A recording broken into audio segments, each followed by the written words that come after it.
unbox Huawei eKit Engine S220S series switches.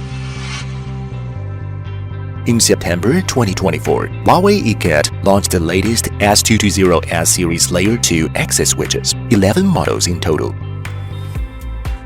Today, let's delve into two of them, S220S 10P and 4JX and S220S 24P4J, and see what makes them stand out. S220S 10P and 4JX supports GE and 2.5GE converged networking. Its GE ports can connect to Wi-Fi 6 APs for common wireless use cases, while its 2.5GE ports can connect to Wi-Fi 7 APs for high-density scenarios such as conference rooms and auditoriums. S220S 24P4J supports full PoE on 24 ports, allowing for simultaneous connection of multiple power devices (PDs). It also comes with dual fan modules for twice the reliability. In addition, its perpetual PoE function ensures uninterrupted power to PDs upon switch reboot. It is also compatible with a variety of non-standard PDs. These features make the switch ideal for a wide range of scenarios.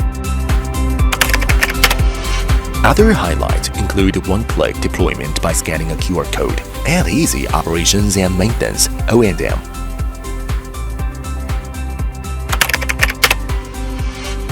One-click AI-powered troubleshooting and 1-minute network risk detection.